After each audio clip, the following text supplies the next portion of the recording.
Assalamualaikum warahmatullahi wabarakatuh.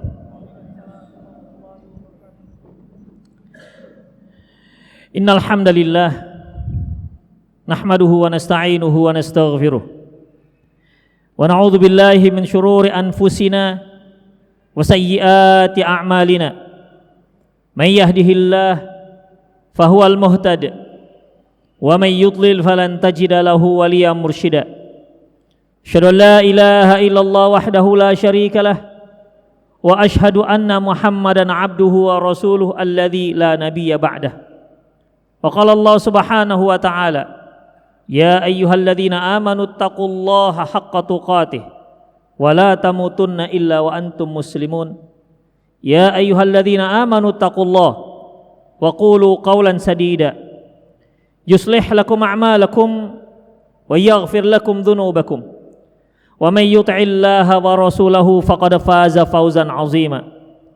Ya ayyuhan nasu taqu rabbakumul ladzi khalaqakum min nafsin wahidah wa khalaqa minha zawjaha wa batha minhuma rijalan katsiran wa nisaa'a wattaqullaha alladzi tasaaluna bihi wal arham innallaha kana 'alaikum raqiba. Amma ba'du, innastaqal hadithi kitabullah wa khairal hadi hadi Muhammad sallallahu alaihi wasallam wa syarrul umur muhdatsatuha wa kullu muhdatsatin bid'ah wa kullu bid'atin dhalalah wa kullu dhalalatin finnar. Kaum muslimin dan kaum muslimat rahimani Allahu wa iyyakum. Apabila seorang yang tidak sadar, tentu dia tidak mengetahui tentang apa yang terjadi di sekitarnya, bahkan dia pun tidak sadar apa yang terjadi pada dirinya. Itu efek dari tidak sadar. Terkadang dikarenakan kejahilan. Misalnya seperti seorang yang sebenarnya dia sudah terserang kanker akut misalnya, tapi dia belum sadar. Dia kira benjolan-benjolan yang ada di tangannya atau di tubuhnya, dia anggap ya mungkin benjolan biasalah, mungkin digigit tawon misalnya, atau mungkin dianggap dia digigit binatang berbisa lainnya. Mengapa demikian? Karena dia tidak tahu tentang penyakit tersebut. Akhirnya dia kanker tanpa sadar. Atau seorang yang sudah terkena penyakit misalnya diabetes, atau dia sebenarnya sudah terkena jantung koroner, tapi karena dia tidak mengerti dengan penyakit-penyakit ini yang sebenarnya sudah akut, dia mengira mungkin ini penyakit-penyakit biasa. Dia anggap penyakit-penyakit yang biasa terjadi pada manusia-manusia yang lainnya. Dia tidak sadar kalau dia sedang mengidap penyakit yang akut, yang berbahaya. Mengapa demikian? Karena kejahilan dia tentang penyakit tersebut. Seorang apabila mengkhawatirkan dirinya atas suatu penyakit, maka dia akan mawas diri akan penyebab-penyebab penyakit tersebut. Seorang apabila sudah memahami suatu penyakit dan dia mengetahui ciri-cirinya, maka dia akan berhati-hati. Jangan sampai penyakit ini berkembang pada dirinya. Seperti kemarin ketika COVID-19 merebak ke seluruh dunia, maka seluruh dunia menyebarkan berita-berita tentang COVID-19, ciri-cirinya, penyebab-penyebabnya, dan cara penularannya. Mengapa ini dilakukan? Ini agar seorang jika dia terkena ciri-ciri tersebut, dia berhati-hati agar dia tidak membahayakan orang lain. Tetapi apabila seorang tak sadar dengan penyakit tersebut, dia tidak sadar telah merusak dirinya sendiri, bahkan dia tidak sadar dia telah merusak orang lain. Itulah bahayanya kalau penyakit tak sadar. Bahaya penyakit tak sadar. Ikhwah, azanallahu wa iyyakum. Oleh karena itu, untuk pagi hari ini kita akan bahas tentang penyakit hati yang luar biasa, yang diantara penyebabnya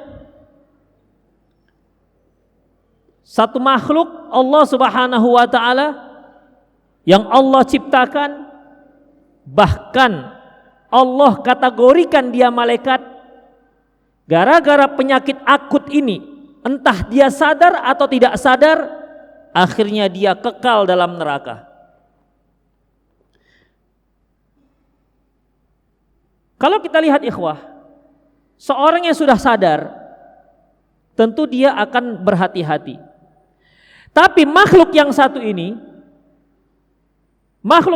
ini bahkan dia tidak sadar atau pura-pura tidak sadar, dia tidak taubat kepada Allah Subhanahu wa ta'ala.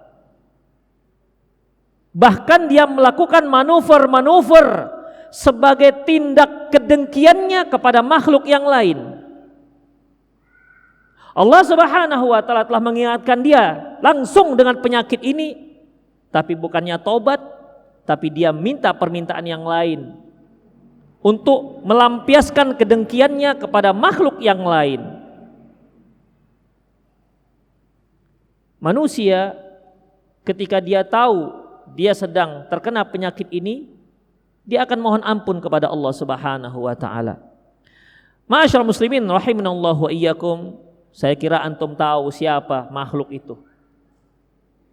Ya, siapa makhluk itu? Ketika Allah Subhanahu wa ta'ala menyuruh dia untuk sujud kepada Nabi Adam. Wa idh qulna lil malaikati isjudu li Adama fasajadu illa iblis. Ketika kami berkata kepada malaikat, kami perintahkan kepada malaikat, usjudu li Adam. Hai malaikat sekalian, sujudlah kamu kepada Adam. Fasajadu, maka semuanya sujud illa iblis, kecuali si iblis. Aba wastakbara wa kana minal kafirin, dia enggan dan dia takabur, wa kana minal kafirin, dan akibatnya dia termasuk makhluk yang kafir kepada Allah Subhanahu wa ta'ala. Kemudian Allah mengingatkan makhluk ini, mengingatkan si iblis. Ma mana'aka alla tasjuda idh amartuk. Iblis, kenapa kamu enggak mau sujud? Kan aku yang perintah. Bayangkan Allah langsung ngomong ke iblis, "Iblis, kenapa enggak mau sujud? Kan aku yang perintah." Jawaban iblis di luar nalar kalau manusia. Dengan kesombongan dia katakan, "Khala ana khairum minhu." Aku lebih baik daripada si Adam. Khalaqatani min nar wa khalaqatahu min tin. Engkau ciptakan si Adam dari tanah dan engkau ciptakan aku dari api. Coba perhatikan, iblis tidak mengatakan, "Ya Allah, kan aku bukan malaikat. Yang engkau perintahkan siapa? Malaikat." Seharusnya kan begitu ya. Seharusnya begitu. Kan diperintahkan malaikat. Kalau aku nggak sujud ya wajar, aku bukan malaikat. Seharusnya kan begitu. Tapi iblis malah menjawab lain. Itu menunjukkan bahwasanya si iblis ini tahu kalau dia termasuk dalam perintah. Para ulama menyebutkan, ada yang menyebutkan bahwasanya iblis pada waktu itu ada pemimpin malaikat. Saking taatnya dia melebihi ketaatan malaikat. Sehingga ketika kan, "Hei malaikat sujudlah," iblis langsung faham dia termasuk dalam perintah. Seorang yang taat, ikhwah. Seorang yang taat, makhluk Allah yang taat, dikenal sangat taat, ternyata takabur. Bayangkan ikhwah. Ternyata dia sombong. Ternyata dia angkuh. Yang taat. Artinya jangan dikira kita yang jenggotnya sudah tumbuh banyak, yang sudah lama ngaji, lantas merasa aman. Sepertinya judul kajian ini tidak untuk saya. Anda nanti mirip dengan iblis kalau seperti itu. Ikhwah rahimani Allah wa iyyakum. Ketika Allah mengatakan, "Hai iblis, kenapa kamu enggak sujud kepada Adam? Kan aku yang perintah." Seharusnya kan si iblis ini langsung mohon maaf pada Allah. Taubat kepada Allah Subhanahu wa taala. Oh iya ya Allah, mungkin berbagai macam alasan lah seperti yang dilakukan oleh manusia. Tetapi sampai detik ini tidak ada sejarahnya iblis taubat dari keyakinan dia itu. Dia lebih baik daripada Adam dan dia enggak layak sujud kepada Adam sampai detik ini. Dan sampai nanti hari kiamat. Makanya jangan ada yang menanya, "Ustadz, kalau iblis taubat masuk surga enggak?" Pertanyaan antum tuh nyeleneh. Ya. Itu pertanyaan nyeleneh. Kenapa? Iblis sudah masuk neraka. Tidak ada lagi ceritanya dia kemungkinan masuk ke dalam surga. Coba kita lihat. Ketika si iblis dinyatakan Allah masuk neraka, ada dia taubat? Tidak. Yang dia katakan, "Rabbi anzirni ila yaumi yub'atsun." Ya Allah, berikan aku penangguhan usia hingga hari kiamat. Kata Allah, "Qala innaka minal mundzirin." Iblis, kamu termasuk yang diberi panjang umurnya. Ila yaumil waqtil ma'lum, sampai waktu yang telah ditentukan, sampai hari kiamat. Untuk apa kira-kira iblis minta usia panjang? Supaya taat, beribadah, menghabiskan usianya untuk mentaati Allah Subhanahu wa taala. Untuk apa bang kira-kira? Tuh, semua kita sadar. Satu aja tujuannya. Kalau kita, kira-kira antum dikasih usia 150 tahun, ngapain aja rencana antum? Beristri 1, tambah lagi, ada rencana? Apa lagi kira-kira cita-citanya? Bertaat pada Allah, apa lagi? Itu oke lah itu, apa yang lain? Gak kepingin punya rumah banyak? Atau punya rumah 1 aja atau kontrak terus sampai 150 tahun? Kita punya rencana-rencana baik kita di dunia dan akhirat. Iblis tak punya rencana itu. Rencana dia cuma satu, gimana caranya menyesatkan umat manusia sebanyak-banyaknya. Cobalah ikhwah. Yang seharusnya dia tobat, rencananya pun luar biasa buruknya. Kalau kita katakan oke lah iblis, ente kan masalahnya dengan Nabi Adam. Kita kenapa terimbas? Apa pernah antum satu hari cinta anak iblis? Ada anak iblis lewat, tok begitu. Ada gangguin anak iblis ada? Kan nggak ada. Kita nggak punya salah dengan si iblis. Dan Nabi Adam juga nggak pernah punya salah. Nabi Adam ketika diciptakan nggak pernah dia request, ya Allah kalau nanti malaikat-malaikat itu suruh sujud kepadaku semua. Nggak ada. Itu Allah yang perintahkan. Begitulah ikhwah. Ya, oleh karena itu perlu kita ketahui bahwasanya maksiat pertama yang terjadi, kedurhakaan pertama yang terjadi adalah sebab takabur, sombong. Allahu alam ini iblis sampai sekarang sadar apa enggak dia? Enggak tahu lah. Alhamdulillah belum pernah jumpa dengan iblis. Antum jangan cita-cita bertemu dengan iblis. Khawatir jumpa dengan iblis jadi iblis pun nanti dia kan. Sedang kita, kata Rasulullah, kalau kamu mendengar Dajjal maka tanaha anhu, kamu menghindar. Jangan sok-sok mau berdebat dengan Dajjal. Dajjal, oh saya mau berdebat dengan dia. Saya akan tetapkan dia makhluk bukan Tuhan. Rasulullah katakan jangan ketemu dengan Dajjal. Tanaha, menjauh dari dia. Itu ikhwah.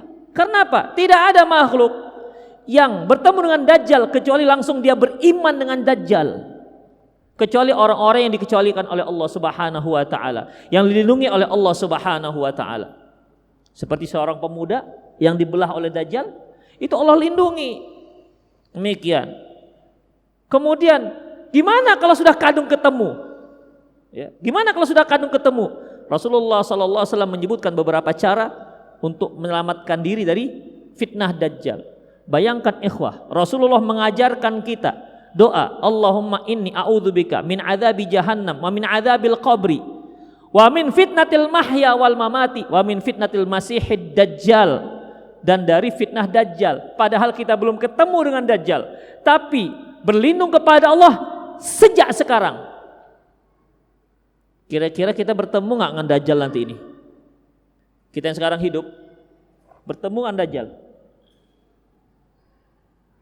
Kalau hitung-hitungan hadis-hadis kira-kira ketemu dengan Dajjal. Karena kan ada yang mengatakan 50 tahun lagi hari kiamat nih. Bayangkan ikhwah, dalam masalah ini munculnya Dajjal itu ada ciri-cirinya. Dan jelas sampai sekarang, sejak zaman Rasulullah 14 abad yang lalu sudah diajarkan agar para sahabat berlindung dari fitnah Dajjal. Sangkin luar biasanya bahayanya syubhat si Dajjal. Ikhwah azinallahu wa iyyakum. Baik, itulah maksiat yang pertama yang terjadi gara-gara takabur, yaitu sombong. Baik, Rasulullah sallallahu alaihi wasallam mendefinisikan takabur itu apa? Apakah seorang yang suka jam tangannya mahal, bajunya mahal, kopiahnya mahal, sepatunya mahal, atau mobilnya, kendaraannya bagus, apakah itu takabur? Kata Rasulullah, enggak. Ketika seorang bertanya kepada Rasulullah SAW, ya Rasulullah, ar-rajulu yuhibbu ayyakuna thiyabuhu hasanan wa ni'alu hasanan. Ya Rasulullah, gimana kalau seorang itu suka kalau bajunya bagus dan sendalnya bagus? Artinya apakah ini termasuk takabur? Kata Rasulullah, bukan itu. Ya, bukan itu. Lantas Rasulullah memberikan definisi, memberikan ciri orang yang takabur. Al-kibru batarul haq wa ghamtun nas. Takabur itu, sombong itu adalah menolak kebenaran dan merendahkan orang lain. Itu takabur. Mengapa iblis sampai ditetapkan Allah sebagai penduduk neraka jahanam? Dikarenakan dia merasa lebih mulia ketimbang Adam alaihissalam. Ketika dalam hati kita punya sifat seperti ini, melihat orang nganggap remeh, nggak ada apa-apanya, miskin, bodoh, usul Selasa belum tamat, itu nggak tahu bahasa Arab, doroba aja dia nggak tahu, dorobu nggak hafal. Saya sudah tasrif fi'il mudhari, kira-kira saya sudah bisa baca kitab, saya sudah bisa ini, saya sudah bisa itu. Ketika itu ada dalam hati kita, walaupun hanya terbetik, ingat, dari terbetik itulah kalau dibiarkan bisa muncul dari sikap takabur. Bukankah iblis sifat itu sudah ada pada diri dia, hanya belum ketahuan? Kapan ketahuannya? Ketika Allah suruh dia untuk sujud kepada Adam. Itu ikhwah rahimani Allah wa iyyakum. Makanya ketika kita memandang orang lain itu rendah, atau bahasanya heleh gitu kan. Siapa heleh? Kalau sudah heleh udah. Demikian ikhwah. Atau kalau orang Arab, ini gerakan-gerakan yang menunjukkan meremehkan. Begitu, bukan gini ya, lain lagi. Demikian ikhwah azanallahu wa iyyakum. Baik. Meremehkan orang, menganggap rendah orang. Jadi bagaimana ikhwah? Nanti akan kita sebutkan bagaimana cara terapinya. Ya, bagaimana cara terapinya? Baik. Kita lihat dulu. Pada diri manusia ini bagaimana? Apa penyebab munculnya takabur ini? Ya. Apa penyebab munculnya takabur? Ikhwah, a'azanallahu wa iyyakum, munculnya sikap takabur ini pertama dikarenakan harta. Ya. Dia merasa orang kaya. Sehingga ketika dia melihat orang yang kira-kira menurut dia hartanya lebih sedikit daripada dia, maka dia anggap remeh. Misalnya mobilnya bagus tuh, mobil temennya parkir di sampingnya, ya mobil tahun-tahun 1980 gitu, ya kan? Maaf bang, ini mobilnya jangan di sini letaknya, agak di pojok sana aja. Ngeremehkan mobil orang. Demikian. Atau di satu majelis dilihatnya kawan, miskin. Demikian, gak mau berteman dengan orang-orang yang miskin. Dia kalau dengan orang yang kaya cepat rapat, cepat akrab. Tapi dengan yang miskin, yang dianggap miskin, jangankan akrab, nengoknya aja gak mau dia. Itu tanda takabur. Penyebab orang takabur juga diantaranya adalah dikarenakan harta. Ya, dikarenakan harta. Allah Subhanahu wa taala menyebutkan dalam surah Al-Isra ayat 16. Wa idza aradna an nuhlika qaryatan amarna mutrafiha fafasaqu fiha fahaqqa 'alaiha al-qaulu fadammarnaha tadmira. Apabila kami ingin menghancurkan sebuah kampung, amarna mutrafiha, kami akan berikan perintah kepada orang-orang yang memiliki kemewahan. Fafasaqu fiha, mereka yang kaya-kaya ini gak mau melaksanakan perintah Allah Subhanahu wa taala. Fahaqqa 'alaihil qaul, maka pantaslah mereka mendapatkan azab. Fadammarnaha tadmira, dan kami hancurkan mereka sehancur-hancurnya. Demikian ikhwah, gara-gara harta. Goes, ngeremehkan orang lain gara-gara apa? Pak, ini harganya 400.000 ya? Kalau nggak salah 400.003 ya harganya. Ngejeknya minta ampun. 400.003. Bapak berapa? Oh, kalau saya pedalnya aja 15 juta. Pedalnya tok. Oh. Batangnya, ini batang karbon ini dari luar negeri. Berapa? Ya paling nggak 25 juta lah. Harga sepeda dia 6 kali harga pedal sepeda dia. Demikian. Itu masih sepeda kota, belum sepeda gunung, sepeda sawah, sepeda laut, nggak tahu lah itu. Meremehkan yang punya sepeda, mentang-mentang murah. Ini kan belinya kan yang jajar-jajar di Sukarame itu kan. Betul. Demikian ikhwah. Gara-gara harta. Bisa seperti itu ikhwah. Bisa. Ya, bisa seperti itu.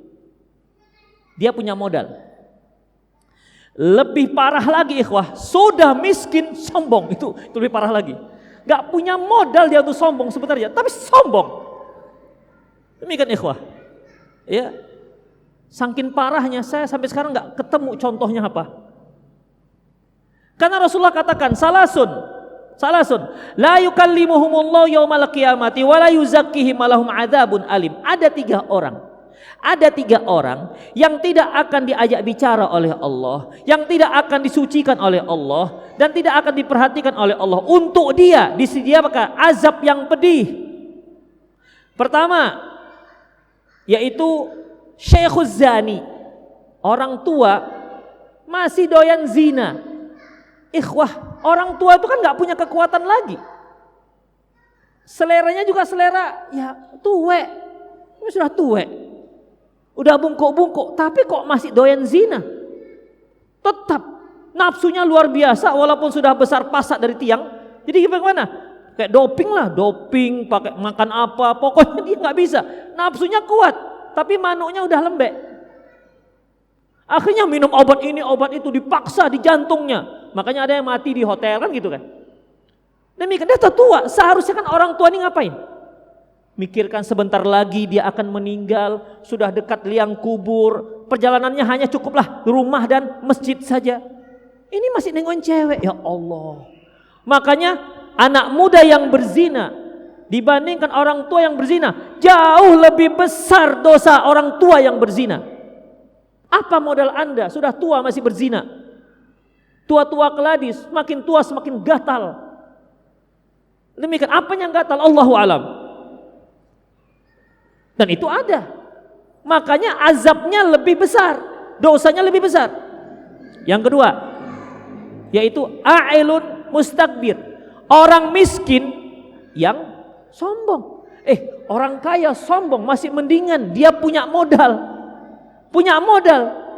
Ya, dia punya mobil Ferrari, dia punya rumah mewah, dia punya apa saja.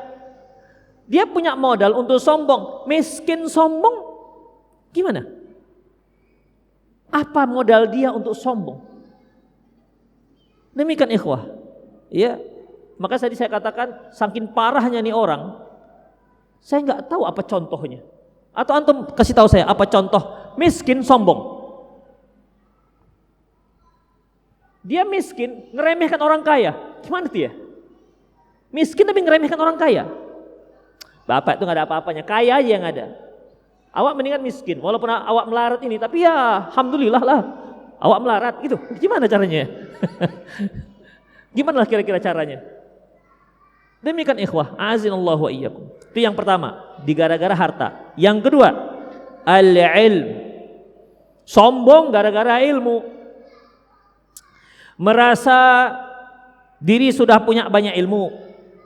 Merasa sudah lama ngaji. Itu dia. Merasa sudah banyak hafalan. Merasa sudah bisa bahasa Arab. Ya.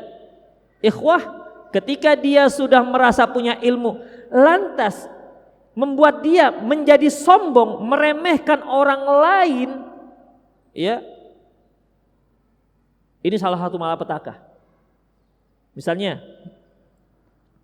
ini biasa terjadi di tengah masyarakat. Pak, ayo kita sholat ke masjid. Ini anak-anak muda lah, ngajak kiai ke masjid. Ayo kita ke masjid. Ngapain? Sholat. Kamu kok nyuruh-nyuruh saya? Kamu sudah pernah belajar bahasa Arab? Apa hubungannya belajar bahasa Arab ke masjid? Kamu udah belajar nahu? Mantik, sorof, udah pernah? Karena saya pernah digitukan. Tapi waktu dulu, waktu masih muda, ya. Kalau sekarang kan nengok ubannya udah takut orang. Dulu, ya. Jadi ketika ngisi kajian, Ustadz tanya, Ustadz udah pernah belajar mantik, sudah pernah belajar ilmu kalam, apa hubungannya kan begitu? Ada demikian ikhwah. Merasa ketika dia merasa dia sudah punya ilmu dalam sehingga jadi setan jadinya, jadi iblis. Gak bisa menerima, kenapa loh? Saya lebih lama belajar. Kamu sudah baca buku berapa? Gitu. Udah banyak buku berapa? Ini biasanya kalau orang-orang masih baca buku satu, gini. Model macam kamu ini. Suka bid'ah aja. Suka membid'ahkan orang. Dikit-dikit maulidnya bid'ah. Muncullah lagunya kan. Jangan kau katakan bid'ah saja kan gitu. Demikian. Gak bisa pakai dalil, pakai lagu sekarang bantah. Ikhwah azanillahu wa iyyakum. Itulah dia. Dikarenakan merasa ya sudah lama, sudah sangat paham bahasa Arab, sangat ini dan segala macamnya. Lagi pula ya kawan-kawan kita ini kalau sudah dia ngaji, tahu ilmu satu, dia memang agak sangar masalahnya. Pak, maaf. Innal hamdalillah. Ini gak ada dalilnya gitu. Jadi orang kuliah kreak kali anak ini kan gitu, baru ngaji 3 kali. Demikian, padahal ustadznya gak ada ngajari begitu. Tapi begitulah fenomena ikhwah. Kita sebagai seorang manusia, dari siapapun ketika kita mendapatkan kebenaran, kita gak boleh menolak, siapapun dia. Misalnya kalau bahkan anak kita, Pak, gak sholat ke masjid. Kamu itu baru lahir kemarin. Kalau bahasa kasarnya orang Medan bilang, kencing aja kamu belum lurus nyuruh bapak sholat. Apa hubungannya antara lurus dengan tidak lurus? Tapi begitulah yang ada. Ya, mungkin kita salah satunya. Ketika ditegur, ketika ditanya oleh yang baru-baru hijrah, tapi dia sudah lama ngaji nih. Bang, abang ngaji di mana? Unimed. Oh, saya alhamdulillah bang, baru sebulan ini saya ngaji. Tapi saya kok gak pernah nampak abang ya? Kamu kan baru ngaji. Abang sudah sebelum Covid, abang sudah di situ. Sekali tapi, setelah Covid libur 3 tahun. Demikian ikhwah. Perbandingannya ngaji yang sudah lama dan belum lama.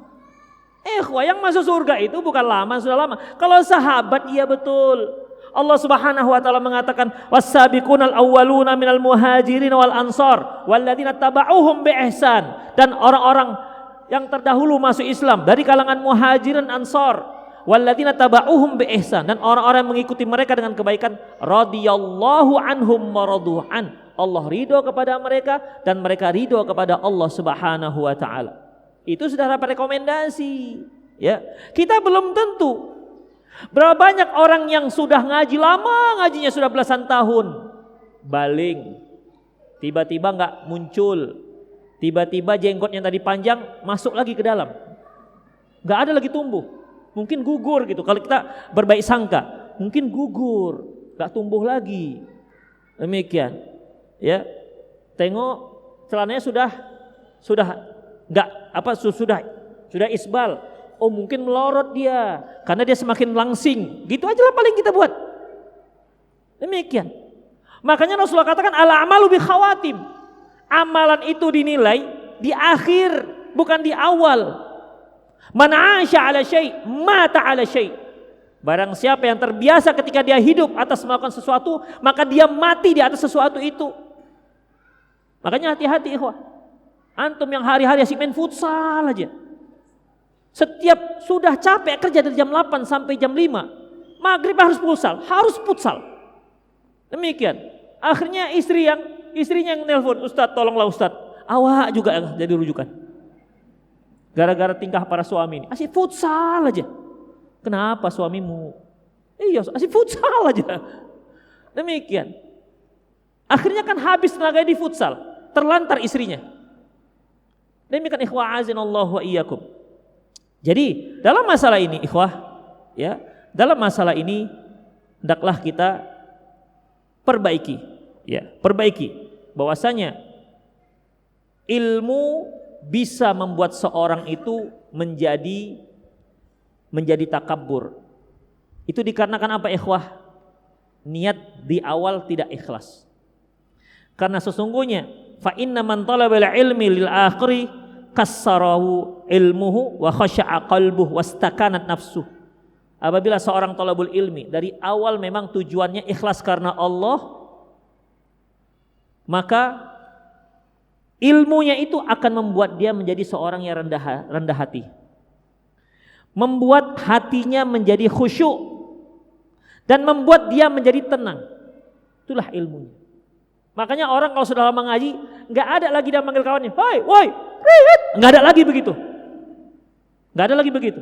Kalau ada, sudah 5 tahun ngaji masih begitu. Aduh, nggak tahu itu. Entah perlu diruqyah, kita nggak tahu lah. Demikian. Ya, itu orangnya sudah ngaji. Dia ramah, dia tawadu. Pokoknya semakin dalam ilmunya, semakin ramah, semakin tawadu. Demikian ikhwah. Itu diantara dikarenakan seorang itu menuntut ilmu ikhlas karena Allah. Jadi bukan menuntut ilmu karena apa? Karena cari jodoh. Kan ada yang begitu kan? Iya. Karena cari jodoh. Ya biasanya kan orang sudah ngaji-ngaji ini bagus Ustaz. Begitu. Bagus, awak pun cari di situlah, nampaknya bagus. Ya. Ketika pertama ikhwah kita buka kembali ini Unimed kajian, ya itu kan rame, akhwat-akhwat rame. Apa kata seorang yang baru ngaji? Dia bilang macam nuansa Mekah Madinah, gitu kan? Macam nuansa Mekah Madinah kita di sini. Begitu ikhwah. Akhirnya kan dia tertarik, ya mau cari jodoh dan segala macam. Jika Anda nuntut ilmu mau cari jodoh, maka luruskan niat Anda. Ya, luruskan niat Anda. Jodoh insya Allah akan datang. Ada lagi yang nuntut ilmu itu apa ya? Karena bisnis. Karena bisnis. Karena jualan. Kalau nggak jualan nggak ngaji dia. Ada yang seperti itu.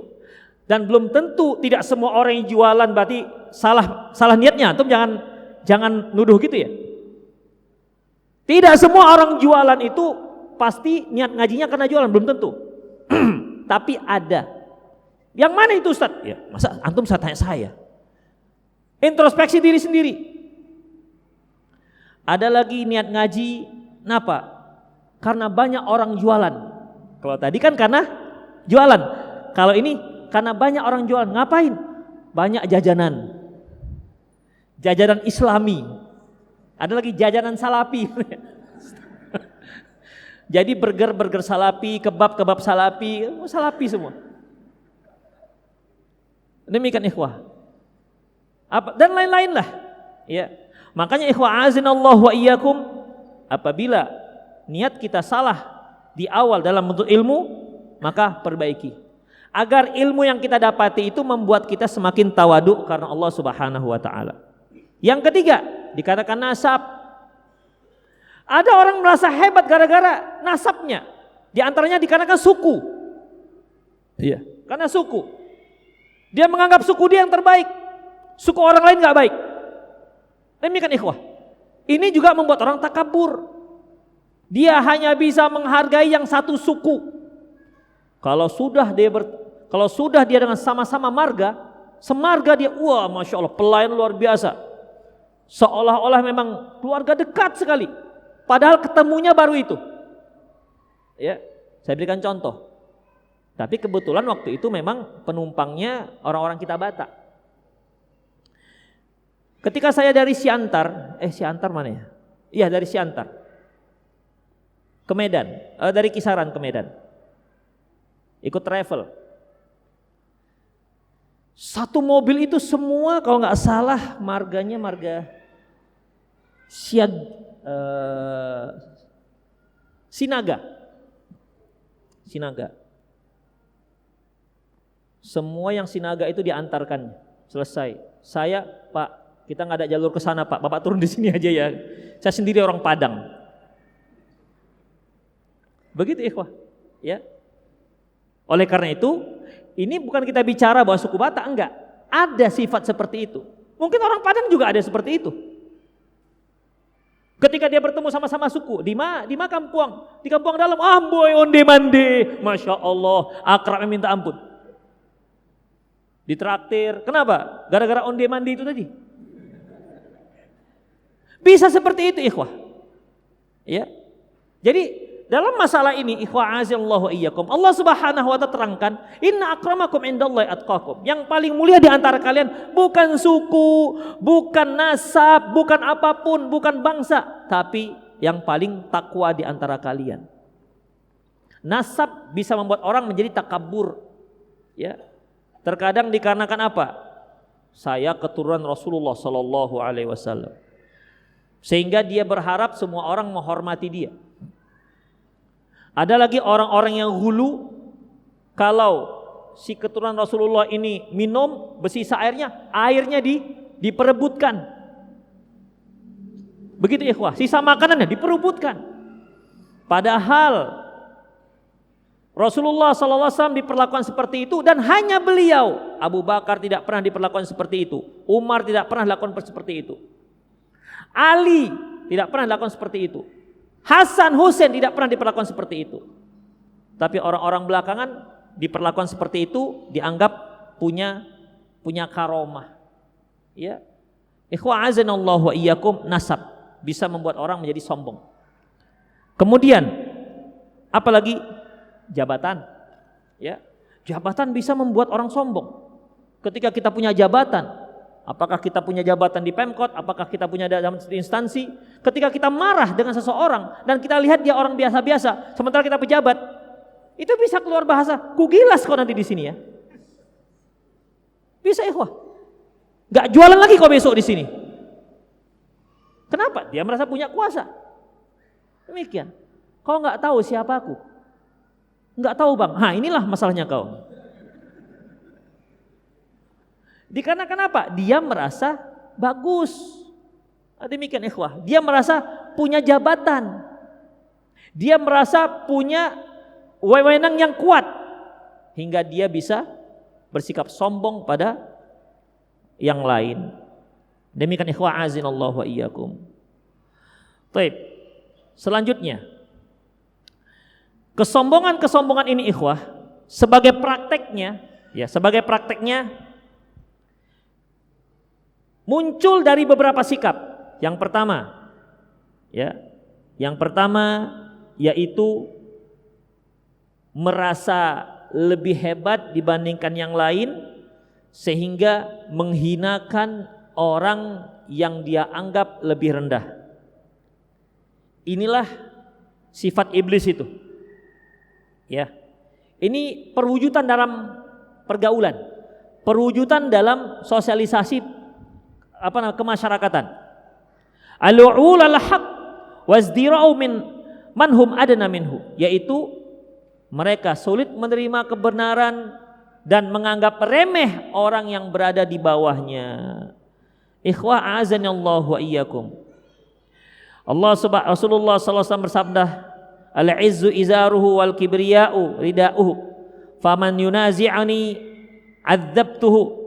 Rasulullah sallallahu alaihi wasallam bersabda, kemuliaan itu adalah sarungnya Allah dan kibriya ataupun kesombongan itu adalah selendangnya. Barang siapa yang memakai selendangku, maka ku azab dia. Jadi enggak dibolehkan. Hanya Allah Subhanahu wa taala yang dibolehkan seperti itu. Selain enggak boleh. Kecuali ketika perang. Ya. Ketika perang kita boleh sombong.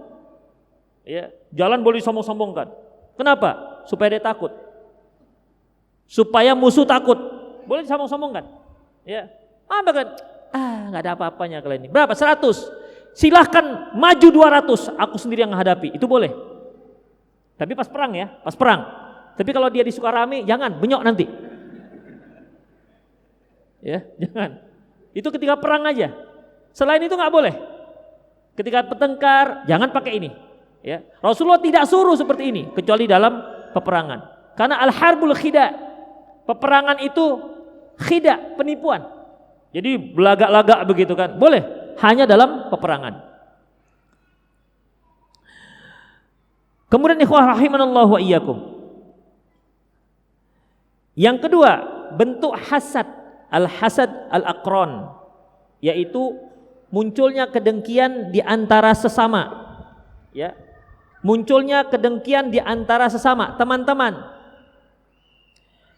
Waqad yu'addil kibru ila hasil aqran ba'dhum li ba'dhin khasatan min ahli al-ilmi wad du'at.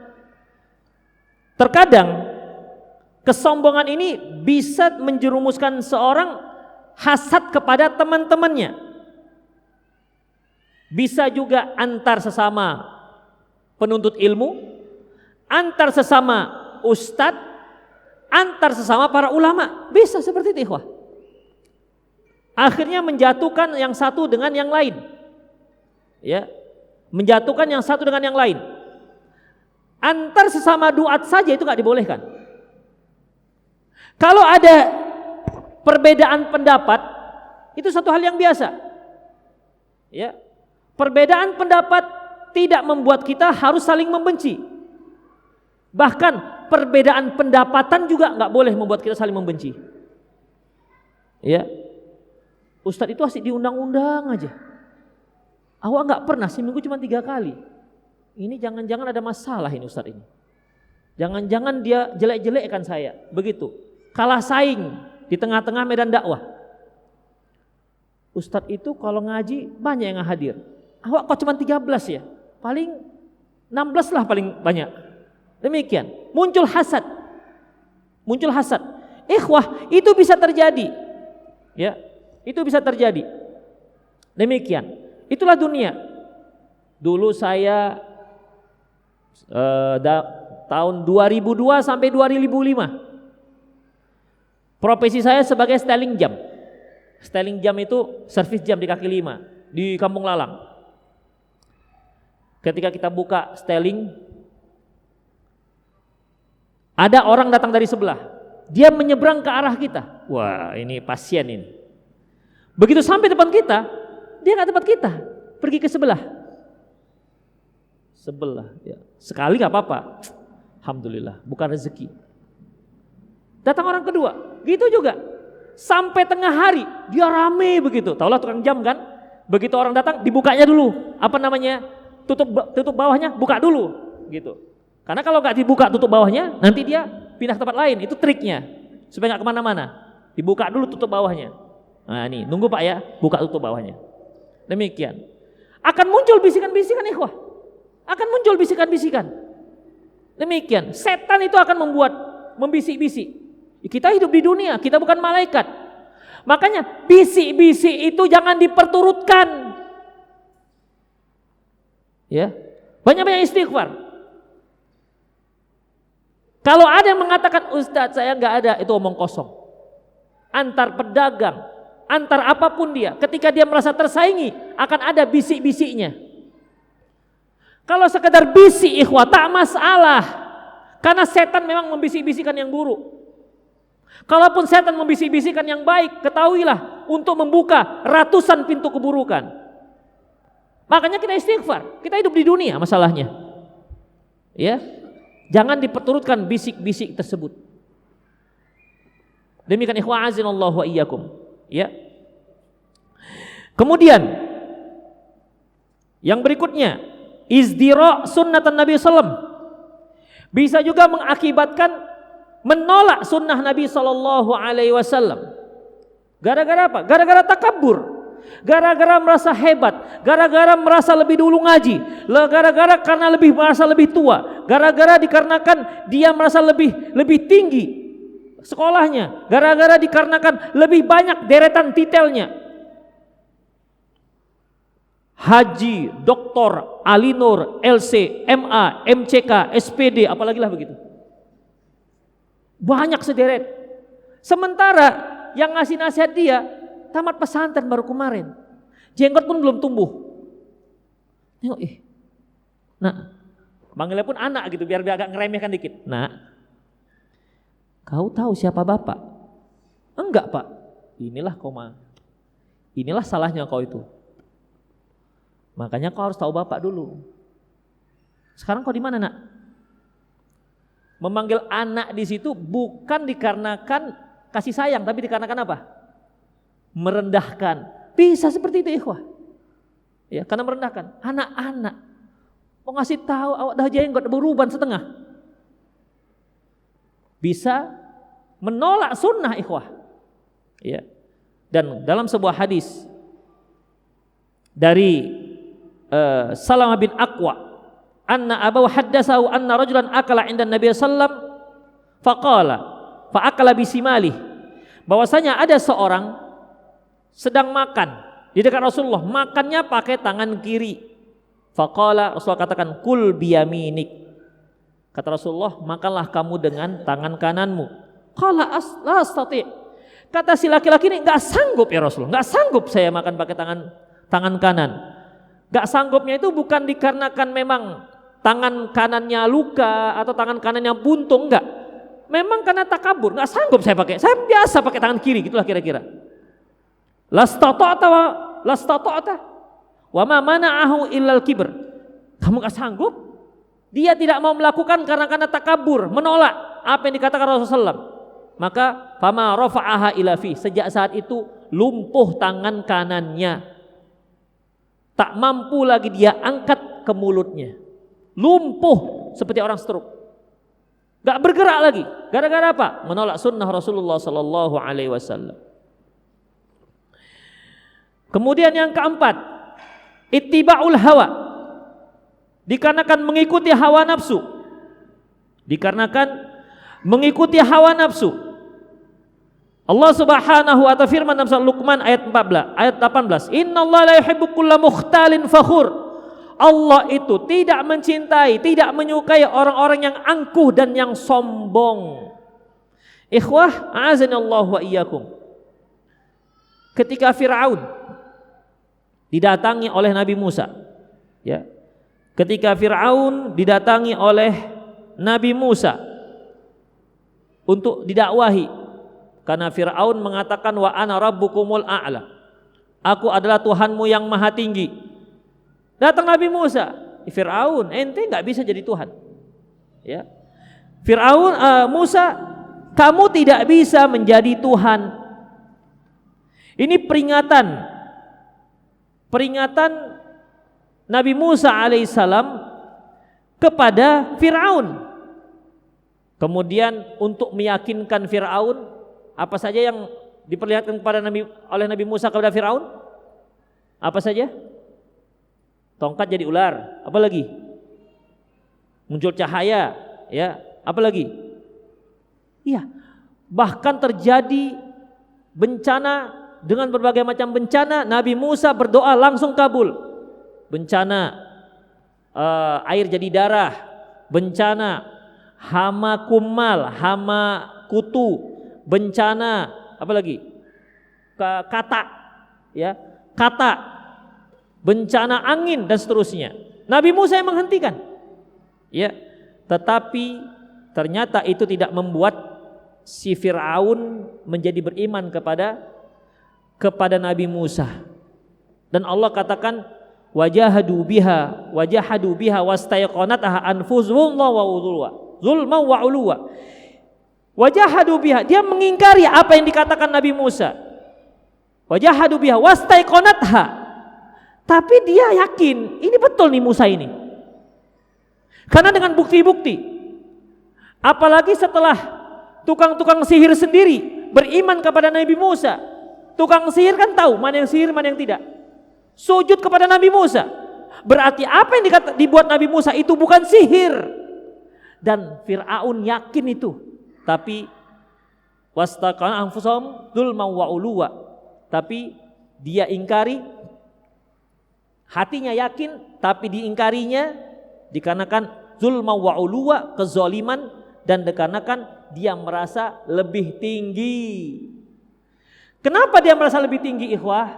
Pertama, dia yang memelihara Nabi Musa kan? Dia temu Nabi Musa di mana? Di sungai. Ini ke ente itu kan anak kececer kan? Ente itu anak hanyut, gitulah kira-kira. Ente itu Musa anak hanyut. Kalau nggak kami ambil, kamu dimakan ikan.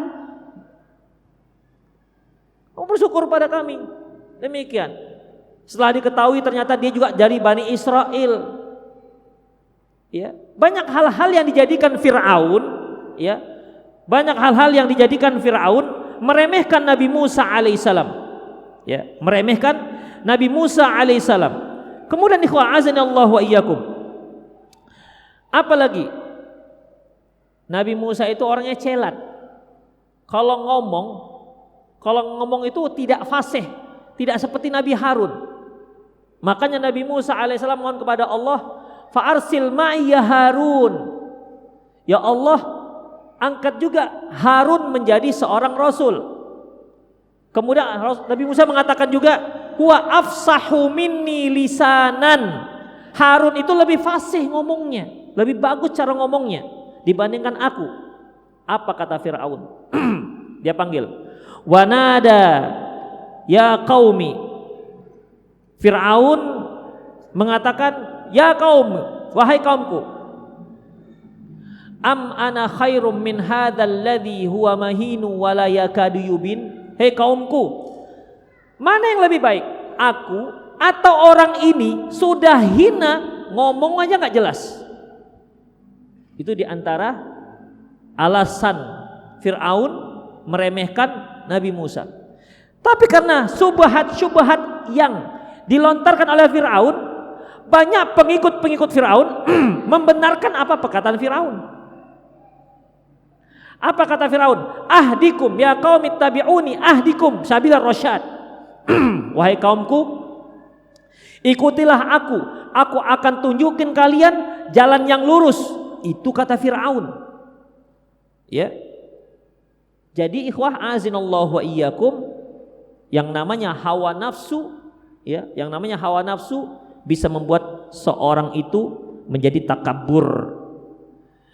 Kemudian berikutnya, adz-dzannu bin nafsi annaha khairun min ghairi, yaitu perasaan bahwasanya dia lebih baik dibandingkan yang lain. Perasaannya merasa dia lebih baik dibandingkan yang lain. Kalau tadi kan meremehkan orang, ini perasaannya dia merasa lebih mulia, lebih baik, lebih pintar dan seterusnya dibandingkan orang lain. Kemudian selanjutnya at-tarafu fil majlisi wa taqaddum al-aqran. Menonjolkan diri sendiri. Karena menonjolkan diri dibandingkan teman-temannya, dibandingkan murid-murid yang lain. Jadi sengaja dia menonjolkan dirinya, menampakkan bahwasanya dia itu lebih pintar dibandingkan yang lain. Dia itu bisa menjawab. Ikhwah, beda halnya ketika seorang murid, ustadz memberikan pertanyaan, kemudian si murid bisa menjawab. Dia menunjuk tangan dan menjawab. Ya, itu beda ikhwah. Ini dia menunjuk tangan tujuannya apa? Supaya orang-orang tahu saya bisa jawab, saya lebih pintar, saya lebih ini, saya lebih itu. Menonjolkan diri dibandingkan yang lain-lain itu merupakan takabur. Ya, ini penyakit yang menyusup tanpa sadar. Ya, penyakit yang menyusup tanpa sadar. Ketika seorang menjawab pertanyaan seorang ustadz, daurah misalnya kan, ayo siapa yang bisa jawab? Gak ada yang bisa jawab. Di pojok sana ada yang jawab, saya ustadz. Kemudian betul jawabannya, dia merasa senang. Sombong gak namanya? Dia merasa senang dengan jawaban yang benar. Kira-kira sombong gak itu? Sombong gak? Loh. Antum melihat saya apa tembus ke sana? Sombong gak itu? Dia senang ketika menjawab, dia jawab benar. Yang lain gak ada yang jawab, dia sendiri jawab dan dia senang. Sombong gak namanya? Antum geleng-gelengnya geleng-geleng Indonesia apa geleng-geleng Pakistan? Kalau geleng-geleng Pakistan artinya iya. Kalau iya Indonesia begini. Ikhwah, kalau merasa senang itu nggak ada masalah, ya nggak ada masalah. Tapi setelah itu merasa lebih hebat, merasa lebih pintar, di situ sombongnya. Dan itu mungkin hanya dia yang tahu, karena itu bisikan dari setan. Ini penyakit kalau dibiarkan suatu hari akan muncul dari sikap. Dengan cara apa? Ucapan yang meremehkan, gerakan yang meremehkan, perlakuan yang meremehkan. Kalau dibiarkan, itulah berbahayanya ketika seorang memperturutkan hawa nafsu, memperturutkan bisikan-bisikan. Demikian ikhwah azinallahu wa iyyakum. 11:30. Baik, kita langsung saja bagaimana cara terapinya. Pertama, harus senantiasa mengingat nikmat Allah Subhanahu wa taala. Ikhwah, apa yang Allah berikan kepada kita itu merupakan taufik dari Allah. Itu Allah yang memberikan kita nikmat. Harta, jabatan, kepintaran, kemuliaan, tingkat sosialita, itu semua Allah yang memberikan. Kalau Allah cabut, habis kita semua. Habis. Qulillahul mulk yu'ti mulka man tasya. Yu'til mulka man tasya. Apa lagi? Wa tudhillu man tasya. Bahwasanya Allah memberikan kekuasaan kepada siapa yang dia inginkan. Allah juga bisa menghinakan siapa saja yang dia inginkan. Berapa banyak kita lihat para pemimpin-pemimpin yang dia hebat terlihat, tiba-tiba Allah hinakan sehingga semua orang menghinakan dia hanya dalam jangka waktu beberapa hari. Padahal dia menaikkan rating dia, membentuk image manusia yang menilai dia seorang yang hebat. Bertahun-tahun dia lakukan, tapi hanya dengan 2-3 hari Allah hinakan dia. Semua orang langsung menghinakan dia. Itu milik Allah, ikhwah. Ya, itu milik Allah. Makanya kita harus banyak bersyukur kepada Allah Subhanahu wa taala. Harus banyak bersyukur kepada Allah Subhanahu wa taala sehingga kita merasa ya saya nggak ada apa-apa Pak, nggak ada apa-apanya, ini merupakan anugerah dari Allah Subhanahu wa taala.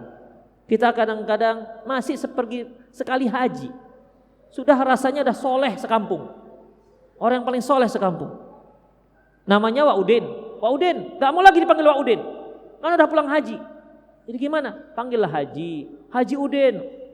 Assalamualaikum. Insya Allah kan. Baru mau dia ikhwah, gara-gara haji. Demikian. Makanya muncullah perkumpulan pengajian haji-haji, hajah-hajah. Kalau hajah-hajah nih putih semua. Demikian. Boleh, nggak ada masalah. Tapi jangan sampai Maaf Bu, Ibu hajah? Enggak. Aduh, maaflah, Ibu duduk di luar aja. Aduh, ini khusus yang hajah ini. Demikian ikhwah, meremehkan orang karena belum pergi haji. Makanya ikhwah, ketika orang pergi haji, pergi umroh, apa yang kita ucapkan? Labbaik Allahumma labbaik, labbaik la syarika lak labbaik. Ya Allah, aku penuhi panggilanmu, aku penuhi panggilanmu. Jadi orang yang ke sana itu yang dipanggil Allah, yang enggak dipanggil Allah, apapun sehebat apapun kekayaannya, sehebat apapun jabatannya, enggak bisa ke sana. Kenapa? Enggak dipanggil. Jadi bukan karena orang yang punya banyak harta baru ke sana. Saya punya jamaah, saya tanya, Ibu kok bisa umroh? Ibu apa hari-hari kerjaannya? Jual pecel Ustaz, jual pecel. Ya, jual pecel. Sementara yang jual ayam sampai sekarang nggak umroh gitu kira-kira. Pecel berapa lah? Demikian ikhwah. Jadi Allah panggil. Jadi labbaik Allahumma labbaik. Ya Allah, aku penuhi panggilanmu. Labbaik la syarika lak labbaik. Aku penuhi panggilanmu ya Allah, aku penuhi panggilanmu ya Allah yang tidak ada sekutu bagimu. Innal hamda, sesungguhnya semua pujian, wan ni'mata, dan nikmat, laka, hanya milikmu. Jadi ikhwah, kita sampai ke tanah suci haram, kita bisa melakukan manasik apakah haji atau umroh, ya, itu dikarenakan taufik dari Allah. Yang seharusnya dipuji adalah bukan kita, tapi adalah Allah. Orang Allah memberi fasilitas kita, Allah memberi waktu kita, Allah memberi kelapangan kita. Bukan kita yang hebat. Makanya yang seharusnya dipuji adalah Allah, bukan kita. Bukan kita ikhwah. Banyak orang waktu lapang tapi enggak juga pergi ke sana. Banyak orang punya harta tapi enggak ke sana. Tapi kalau ke Eropa bolak-balik. Indonesia Eropa, Indonesia New Zealand, Indonesia Prancis. Kadang-kadang hanya mau nengok salju di sana. Hanya untuk selfie di menara yang Pisa yang mau tumbang itu aja. Dah. Demikian. Mekah dilewatinya, Indonesia Eropa dilewatinya. Enggak pernah kalau terjun payung aja dia, masuklah ke Mekah dia. Tapi enggak bisa. Terus gimana jadinya? Apakah lebih mahal? Enggak, lebih murah. Tapi mengapa tidak? Itulah ikhwah. Jadi kalau kita berbuat baik, berbuat amal soleh, ketahuilah yang pertama kita harus yakini itu adalah nikmat Allah Subhanahu wa taala. Taufik dari Allah Subhanahu wa taala, bukan dikarenakan kehebatan kita. Kalau kita merasa saya lebih banyak tahulah tentang ini, syukur kepada Allah Subhanahu wa taala. Karena itu merupakan nikmat dari Allah Subhanahu wa taala. Seorang akhwat yang jilbabnya sudah Masya Allah sudah panjang, sudah sampai ke lutut, jangan anggap miring penglihatannya dengan seorang akhwat yang jilbabnya masih sampai dada. Jilbab taplak meja masih. Sudah setengah tahun ngaji masih taplak meja juga yang dilipat-lipat untuk jadi jilbab. Jangan ikhwah. Ya, kita enggak tahu akhirnya dia bagaimana, endingnya hidup kita juga kita nggak tahu gimana. Ya, jangan sekali-sekali menganggap nggak remeh. Jadi ketika kita sudah, Masya Allah istri kita ada yang sudah pakai cadar, ada yang pakaiannya sudah sangat syar'i, alhamdulillah kita syukur itu nikmat dari Allah Subhanahu wa taala. Nun di sana ada seorang muslim, jangankan pakai jilbab syar'i, suruh tutup kepala aja susahnya minta ampun. Suruh tutup kepala yang kalau kami kata pakai songkok aja pun susah. Demikian ikhwah azinallahu wa iyyakum. Itulah dia kenyataannya. Nikmat dari Allah Subhanahu wa taala. Kemudian berikutnya al-iqtida bi siratin Nabi sallam. Sering-seringlah baca sejarah Nabi. Bagaimana Nabi dengan para sahabat, bagaimana Nabi dengan para budak-budak, bagaimana Nabi dengan para orang-orang Arab Badui. Saya yakin antum sudah sering mendengar ketika Rasulullah bersama sahabat datang Arab Badui, ditariknya leher Rasulullah. Waktu itu Rasulullah memakai pakaian yang pinggir-pinggirnya itu tersulam yang kasar. Ditariknya, kemudian apa katanya? Ya Muhammad, panggilan Muhammad lagi bukan ya Rasulullah. Muhammad, berikan harta Allah yang dititipkan kepadamu. Saking kuatnya, tarikannya berbirat leher Rasulullah. Faltafata ilaihi. Rasulullah ngelirik ke dia. Fadhahika, tertawa. Kata Rasulullah, beri. Kalau kita gimana? Ditarik gitu, sempat tertawa. Bahkan saya kira lebih cepat tinjunya kita ketimbang kita nengok. Oh iya gitu kan. Udah langsung. Itu kalau kita. Rasulullah tidak, ikhwah. Dia tahu ini orang jahil. Makanya antum kalau diganggu orang jahil, jangan tanggapin. Kalau antum tanggapin, antum ikut jahil. Ditariknya, tarik juga. Nggak selesai. Nggak selesai main tarik-tarikan. Rasulullah tengok, orang jahil. Udah kasih. Kalau udah dikasih, habis masalah itu. Betul kan? Dikasih, selesai masalahnya. Coba kalau Rasulullah nggak kasih, Rasulullah katakan, kamu adabmu bagus dikit, bagus-bagus kok di dunia ini, gitu kan? Kalau bahasa kita, bagus-bagus kok di Sukarami ini ya, misalnya begitu. Demikian, nggak selesai masalahnya, udah kasih.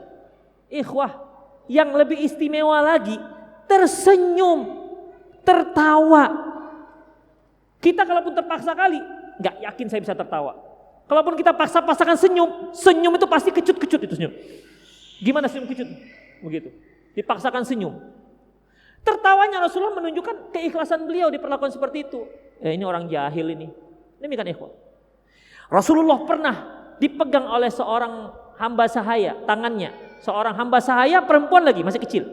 Ya, dipegang, ditarik kemana-mana. Mau ngapain dia? Dia mau curhat. Bayangkan ikhwah, hamba sahaya. Awak ustadz masih ustadz kampung aja ditarik orangnya. Apa ini? Pegang-pegang. Begitu kan? Hamba sahaya itu derajatnya paling rendah. Tapi tangan Rasul ditarik-tarik. Mau ngapain nak? Yang mau curhat. Bayangkan ikhwah. Itu presiden. Awak RT pun enggak. Gayanya udah macam camat. Demikian ikhwah. Azinallahu wa iyyakum. Hati-hati. Ya, hati-hati. Itulah dia. Ya, lihat-lihat bagaimana Rasulullah sallallahu alaihi wasallam bertindak, bersikap, bergaul. Ketika Rasulullah SAW datang, di sana ada anak-anak. Bagaimana perlakuan Rasulullah? Assalamualaikum. Rasulullah yang lebih tua, dia orang yang nomor satu, dia presidennya, dia panglima perangnya, dia ketua mahkamah agungnya gitu kira-kira. Semua jabatan penting dipegang oleh Rasulullah SAW. Ketika ketemu dengan anak-anak, Assalamualaikum nak. Waalaikumsalam. Kalau kita ketemu dengan keponakan kita gimana? Mana salamnya? Yang tua siapa yang tua? Gitu kan. Atau seorang ustadz ketemu dengan muridnya. Demikian. Ada ustadz itu nggak mau dia assalamualaikum. Loh, saya kan ustadz. Murid lah yang mengucap salam. Saya lebih tua, saya guru. Nggak perlu seperti itu ikhwah. Walaupun memang ada aturannya. Liusallimur raqib 'alal mashi, kata Rasulullah. Hendaklah yang berkendaraan mengucapkan salam kepada orang yang berjalan. Liusallimus shaghir 'alal kabir, dan hendaklah orang yang lebih muda mengucapkan salamnya kepada orang yang lebih tua. Wal qalilu 'ala aktsar, yang sedikit terhadap yang lebih banyak. Sunnahnya begitu. Tapi kalau kita mau nggak seperti itu, artinya kita lebih dahulu ya nggak apa-apa. Apalagi untuk dakwah. Ya, untuk dakwah. Demikian. Antum ketemu dengan istri di rumah, di pasar, di jalan. Dek, nggak salam. Kenapa? Kita aja para suami, assalamualaikum dek. Begitu kan? Selesai masalahnya kan? Sekalian ngajari dia. Demikian ikhwah, a'azinallahu wa iyyakum. Itulah dia tawaduknya Rasulullah SAW. Kenapa? Dari itulah kita bisa mempelajari. Itulah Rasulullah SAW. Man tawadhu'a lillah rafa'aha. Barang siapa yang tawaduk karena Allah, Allah akan angkat derajatnya. Ada orang tawaduk itu ikhwah, bukan karena Allah, untuk naikkan rating dia, untuk naikkan mutu penilaian orang. Ya kalau saya nih para hadirin, saya nggak ada apa-apanya, ilmu saya sedikit. Ustadz itu yang bagus, ya Ustadz itu masya Allah bisa begini, tapi nggak ikhlas, supaya orang menilai dia tawaduk. Tawaduk kali itu Ustadz ya. Begitu. Itulah dramanya. Ya, dramanya. Ada yang seperti itu. Antum jangan nengok saya kayak gitu. Ada yang seperti itu. Seolah-olah menuduh. Demikian. Jadi ada yang seperti itu. Makanya orang yang ditinggikan derajatnya oleh Allah hanya yang tawaduk karena Allah Subhanahu wa taala. Kemudian mengingat hari akhirat, ini juga. Yang terakhir ikhwah, yaitu yang mengetahui hakikat dirinya. Kita itu ikhwah azinallahu wa iyyakum, kita harus tahu hakikat kita itu dari mana asal kita. Asal kita dari apa, Imam? Apa asal kita? Min nutfatin idza tumna, dari sperma yang dipancarkan. Itulah kita. Kira-kira kalau di meja ini ada sperma, dibuat ini ada tabung terbuka sperma, dibuat ini, dibuat lagi sperma si fulan, di bawahnya nomor KTP sekalian gambar dia di situ. Apa kesannya? Ada yang mau, ih masya Allah gitu, pegang-pegang gitu. Ada yang mau pegang-pegang? Orang akan marah, kamu ini nggak punya otak ya, nggak sopan begitu ikhwan.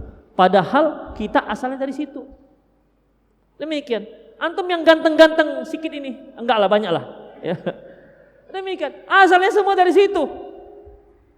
Ya. Makanya ada orang yang takabur gara-gara apa? Cantik. Ini bisa ke akhwat ini. Tolonglah yang hitam-hitam agak kesana sedikit. Sini bagian yang bening-bening aja. Demikian bisa ikhwah. Itu bisa muncul. Ya, perbandingan kulit. Mana warna hitam, mana warna putih, coklat muda, coklat tua. Begitu ikhwan, terjadi. Makanya dalam masalah ini kita harus paham bahwasanya asal kita itu hina. Mimma'in mahin kata Allah, dari air yang hina, lebih hina daripada air yang kita minum. Gak akan ada orang yang megang, bahkan orang marah. Misalnya kita ambil tuh, kita ginikan, taruhkan ke baju orang, gimana kira-kira? Marah gak dia? Marah ikhwan, gak sopan. Jangankan ke baju orang, kita punya sendiri, kita oleskan di sini. Ini punya saya. Saya kira orang nggak ada yang mengatakan nggak sopan ini orang. Padahal kita dari situ, dengan taunya kita, itulah kita. Jadi nggak layak kita untuk berhebat-hebat. Kemudian kalau sudah meninggal kemana perginya? Ke tanah juga, ya, ke tanah juga. Seganteng-gantengnya antum ikhwah, seganteng-gantengnya kita, sekaya-kayanya kita, sehebat apapun jabatan kita. Ketika kita sudah meninggal, seandainya udah meninggal, sudah dikuburkan, kemudian Allah berikan kesempatan untuk pulang. Datang, Assalamualaikum, dek, ya siapa di luar? Abang. Kira-kira apa ekspresi dia? Masya Allah begitu, marhaban gitu kira-kira. Hah? Marhaban? Kan, nak, ayo nak, panggilkan Pak Kiai. Ini usir ini. Dek, abang kan yang engkau cintai satu-satunya dek dulu. Iya bang, tapi dulu sekarang gak lagi. Udah meninggal datang, ya Allah, udah gak mau lagi orang. Gak mau lagi. Demikian. Itulah dia ikhwah azza-Allah. Itulah hakikat kita.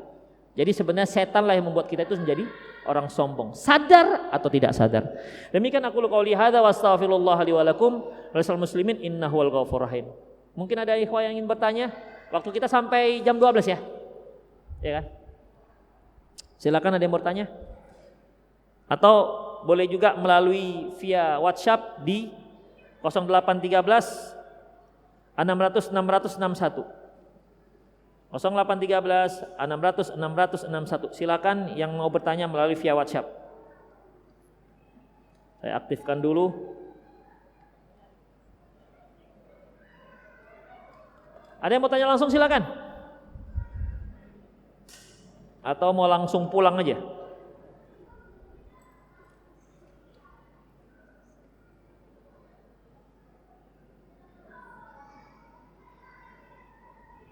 Silakan ikhwah. Ada yang mau tanya langsung? Masya Allah, nampaknya sudah jelas sekali ini.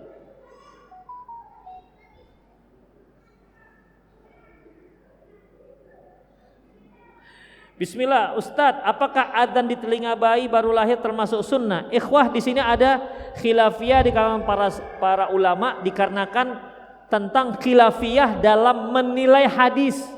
Apakah hadis tersebut dhaif, apakah hadis tersebut hasan. Syekh Nasir Al-Albani beliau menyatakan bahwasanya hadis itu hadis yang lemah. Makanya beliau katakan enggak ada adzan di telinga bayi yang baru lahir. Tetapi kalau Syekh Muhammad bin Shalih Al-Utsaimin menyatakan hadis tersebut hasan, bisa diamalkan. Saya cenderung pada pendapat Syekh Al-Albani karena beliau memang lebih piawai dalam masalah hadis. Allahu alam. Tapi apa gantinya? Gantinya doakan. Sebagaimana ibunya Maryam ketika dia melahirkan anaknya Maryam, apa katanya? Rabbi inni wada'tuha unsa, ya Allah sesungguhnya aku melahirkan seorang anak perempuan. Wa laisa dzakur kal unsa, tentunya laki-laki tidak sama dengan perempuan. Wa inni samaituha Maryam, sesungguhnya aku telah menamakan dia Maryam. Wa inni uidzuha bika wa dzurriyyataha minasyaitonir rajim, sesungguhnya aku mohon kepadamu untuk melindungi dia dan keturunannya dari setan yang terkutuk. Lindungi dia ya Allah. Misalnya dia anak-anak kita berlahir, ya Allah lindungi dia dan keturunannya dari setan yang terkutuk. Itu doanya. Allahu a'lam bissawab. Dari sini juga para ulama seperti Syekh Mustafa Al-Adawi beliau katakan, bagi antum, bagi kaum muslimin yang tidak ada niat untuk kekah dikarenakan tidak punya kemampuan, maka dia boleh namakan anaknya ketika dia baru lahir. Sebagaimana Maryam begitu lahir diberi nama oleh ibunya, wa inni samaituha Maryam. Sungguhnya aku beri dia nama Maryam. Namun yang memiliki niat untuk kekah, maka kullu mauludin marhunun bi aqiqatihi, semua anak yang lahir tergadai dengan akikahnya, tudbahu yauma sabihi, yang disembelih di hari ketujuh, wa yusamma, dan diberi nama di hari ketujuh, wa yumit anhul adza, dan dibersihkan rambutnya pada waktu itu juga, pada hari ketujuh. Allahu a'lam.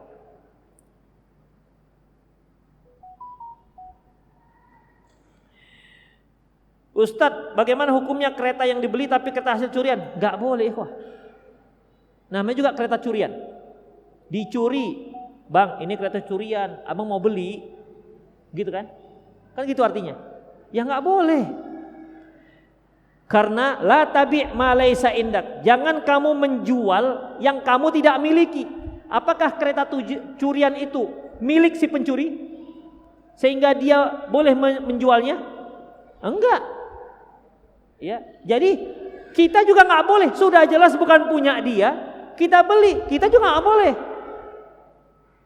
Karena kita nggak boleh membeli yang bukan punya si penjual. Kita tahu itu kereta curian. Atau si A minjam kereta, kita tahu itu kereta pinjaman. Kemudian dia nawari kita, bang, mau beli kereta pinjaman saya ini. Antum dengan lugunya, entah lugu entah bodoh nggak tahu lah.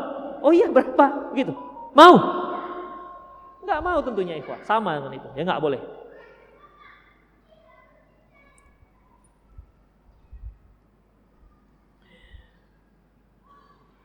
Assalamualaikum Ustaz. Waalaikumsalam. Dia cuma mengucap salam aja.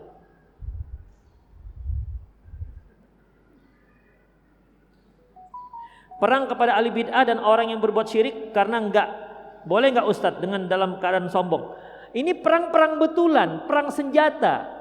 Bukan perang sikap. Ahli bid'ah gitu. Enggak. Ini perang senjata. Bukan perang sikap begitu. Bid'ah lo. Enggak begitu, ikhwah. Ya, salah seperti itu. Enggak ada diajarkan seperti itu. Apakah musibah itu terjadi dikarenakan kita itu kurang bersedekah? Ikhwah azinallahu wa iyyakum. Kalau kurang bersedekah, sedekah apa sekarang ini? Kalau sedekah sunnah itu kan dikerjakan tak apa-apa, dikerjakan berpahala, tak dikerjakan enggak apa-apa. Demikian. Yang jelas Allah mengatakan, ma asaba min musibatin fabima kasabat aydikum wa ya'fu an katsir. Tidak ada satu musibah pun yang menimpa kalian, itu semua dikarenakan ulah kalian. Wa ya'fu an katsir, Allah tuh banyak memberi maaf. Jadi ini musibah itu muncul dikarenakan kemaksiatan yang kita lakukan. Zaharul fasadu fil barri wal bahri maka kasabat aydin nas. Sungguh banyak kerusakan di bumi dan di lautan akibat ulah tangan manusia. Itu dia, ya. Jadi maksiat. Yang kedua, ketika turun musibah, Itu sebagai cobaan. Ya, sebagai cobaan, ujian. Makanya Rasulullah mengatakan, "Innallaha idza ahabba qauman ibtalah." Allah itu apabila mencintai satu kaum, dia akan menguji orang ini. Ya, dia akan menguji orang ini. Faman radiya falahu ridha. Kalau dia ridho dengan ujian tersebut, maka dia mendapatkan ridho. Wa man sakhita fa alaihi suh. Dan siapa yang jengkel, maka dia juga akan mendapatkan kemarahan dari Allah Subhanahu wa taala. Allahu a'lam bissawab.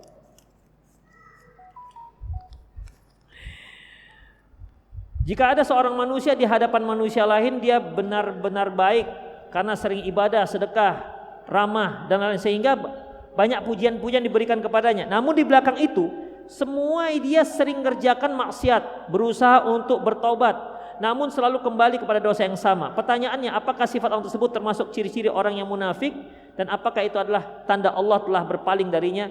Allahu a'lam bishawab. Azinallahu wa iyyakum.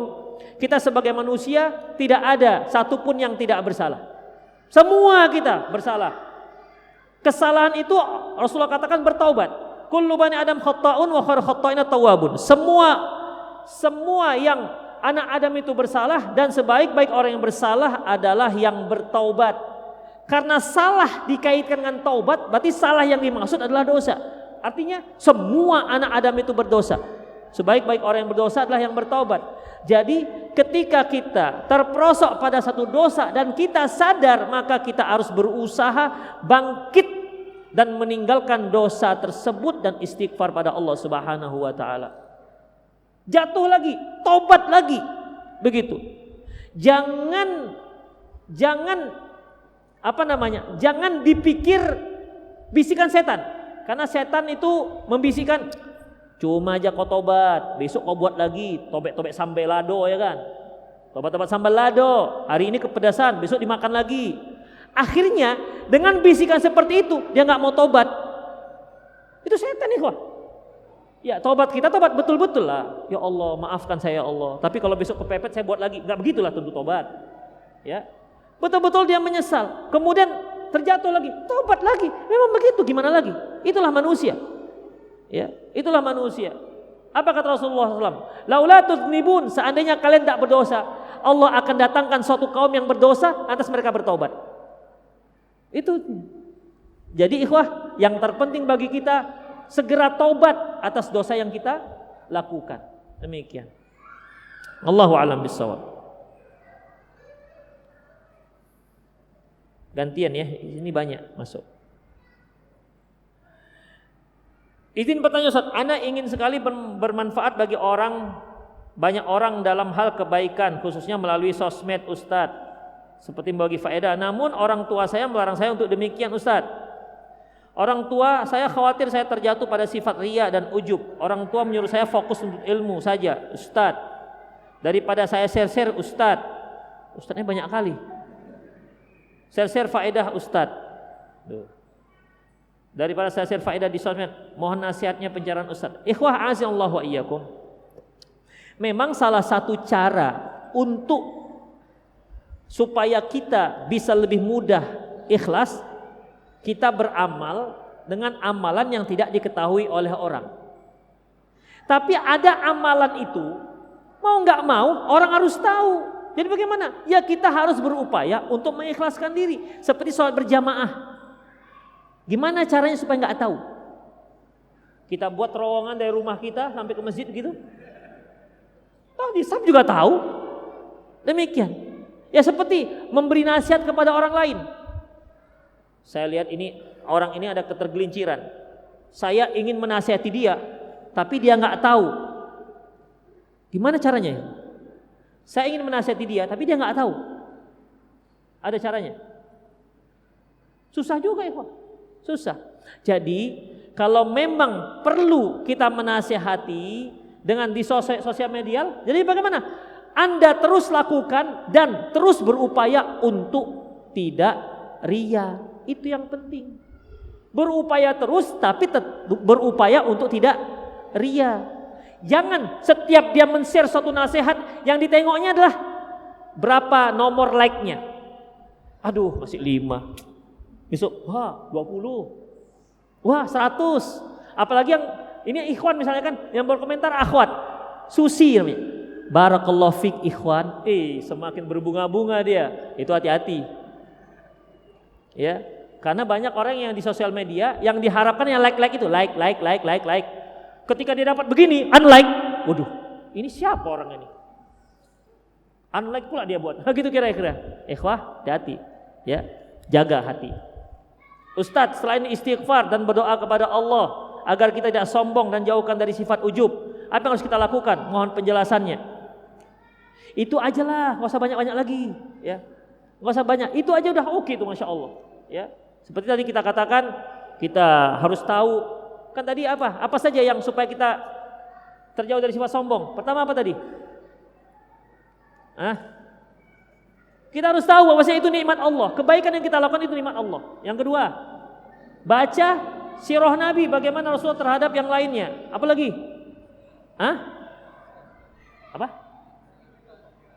Iya, mengingat akhirat. Apa lagi? Iya, harus tahu, sadar kita itu dari mana, sehingga kita tidak merasa lebih daripada orang lain. Ada lagi? Habis itu? Habis ya? Udah itu aja. Demikian ikhwah azillah. Terakhir ini, Ustadz afwan, izin bertanya, bagaimana cara supaya ikhlas ketika beramal, supaya tidak riya dan mengharapkan pujian orang lain, karena kadang sulit untuk ikhlas, apalagi kalau ada orang yang mengetahui amal tersebut dan memuji-muji, padahal walaupun kita tahu kalau di belakang kita mereka tidak sebaik itu. Ikhwah azillah wa iyyakum, ini seperti yang saya katakan tadi, berupaya menyembunyikan amalan. Yang kedua, doa kepada Allah Subhanahu wa taala agar diberi keikhlasan. Ya, agar diberi keikhlasan. Demikian. Dan tadi juga sama, kita harus camkan apa yang kita lakukan itu adalah nikmat dari Allah Subhanahu wa taala, bukan dikarenakan kehebatan kita. Demikian. Dan ketahuilah bahwasanya sebagaimana yang dikatakan oleh Sufyan Ats-Tsauri, tidak ada satu perkara yang lebih sulit untuk aku benahi melainkan masalah niat. Karena niat itu tempatnya di hati, dan hati itu suka terbolak-balik. Ada orang dari awal ikhlas, pertengahan jalan riya. Ada orang yang amalan sudah ikhlas, setelah selesai dia beramal 2 bulan kemudian baru riya. Makanya ikhwah azallahu wa iyyakum, kita harus banyak berdoa kepada Allah Subhanahu wa taala. Itu saja kajian kita, semoga bermanfaat. Aku qouli hadza wa astaghfirullah li wa lakum wa lisal muslimin innahu wal ghafurur rahim. Subhanakallahumma bihamdik asyhadu an la ilaha illa anta astaghfiruka wa atubu ilaik. Wa sallallahu ala nabiyyina Muhammad wa ala alihi wa ashabi jama'in. Wa akhiru da'wana alhamdulillahirabbil alamin. Assalamualaikum warahmatullahi wabarakatuh.